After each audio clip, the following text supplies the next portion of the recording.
Thank you very much. Colleagues, excellencies, distinguished delegates, we just had the opportunity to see St. Kitts and Nevis, specifically Nevis. If you were to look closely, you'll recognize the beauty of the island and the beaches that are also there.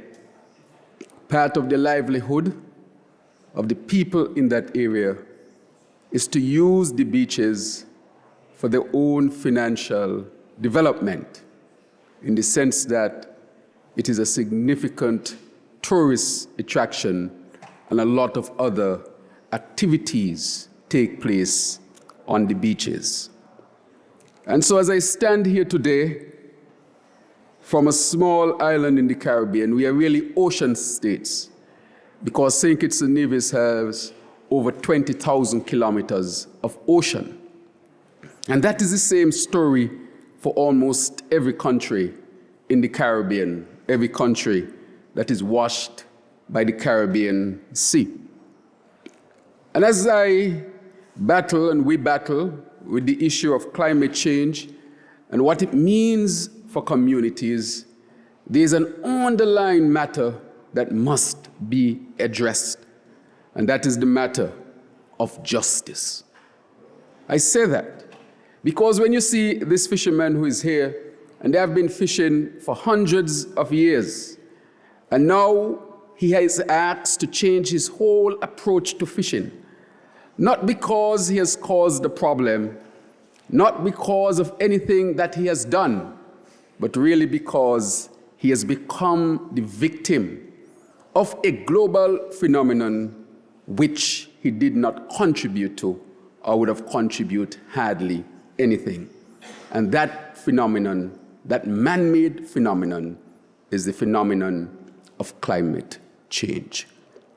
At the root of it is a matter of justice. And then if that matter is not addressed, it will be very, very challenging to address anything else that has to do with it.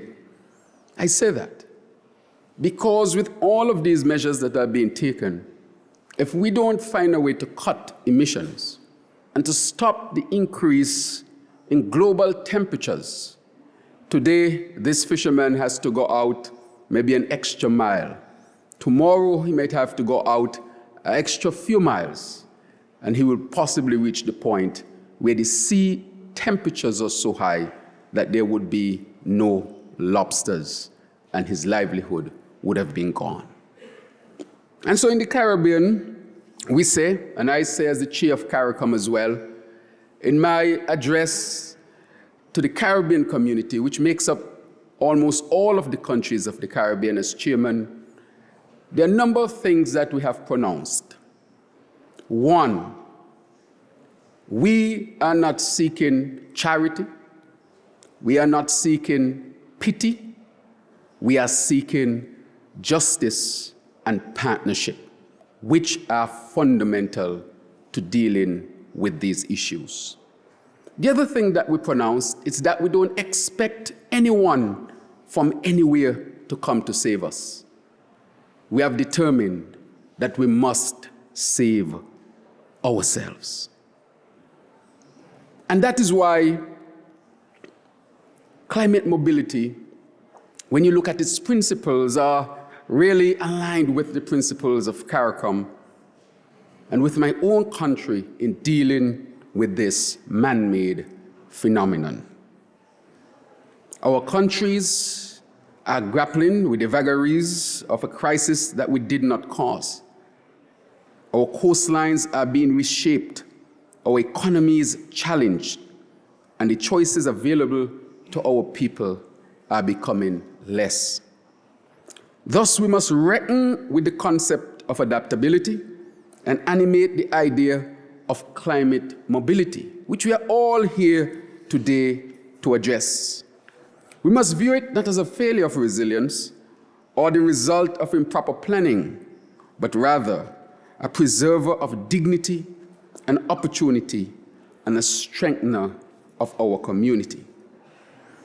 The reason why we believe that these solutions must be community-based, and I will give you an example of where experts were brought in to deal with a matter of spice on a particular Caribbean island. I will not be specific in calling the island or the expert's name, of course, because my objective is not to name and shame, but to bring out a principle. And a great expert was brought in, paid for by an international organization to deal with the cost of spice on the international level. That the cost had dropped significantly and the financial situation of that country was being affected. And so the expert was brought in to see what solutions could be reached in order to deal with that situation. And the expert came, and the expert did all of his studies. And when he concluded, he said, we recognize that there are a lot of spice trees across the island. However, the cost for spice in the international market has gone down significantly. But we recognize that there is a particular flower that is related to the spice that has an excellent price on the market.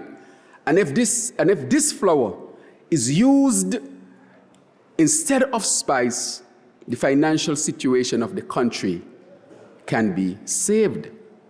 And the recommendation was to cut down all of the spice trees and plant the flower trees.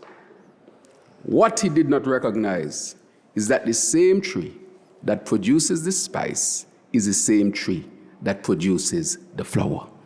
Hence, if you cut down all of the spice trees, by extension, all of the flower trees would be gone. What is the lesson in that? Did you need an expert to reach that conclusion, that this was an absurdity? But had that expert involved the local community, it would have saved him the embarrassment, and the country would have extracted what could have been extracted had there been collaboration. Hence, I strongly believe that anything that is to be done at the local level must involve the local communities.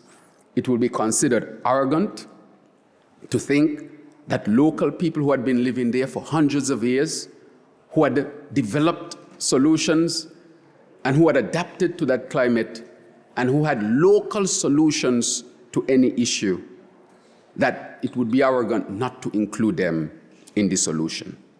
Hence, I strongly believe that this approach, climate mobility, offers a pathway from vulnerability to agency, and for countries like ours, small islands in the Caribbean, for example, where we are large ocean states, also across Asia, the Pacific, and of course, other areas of the world, largely allows for preservation of identity, culture, and sovereignty.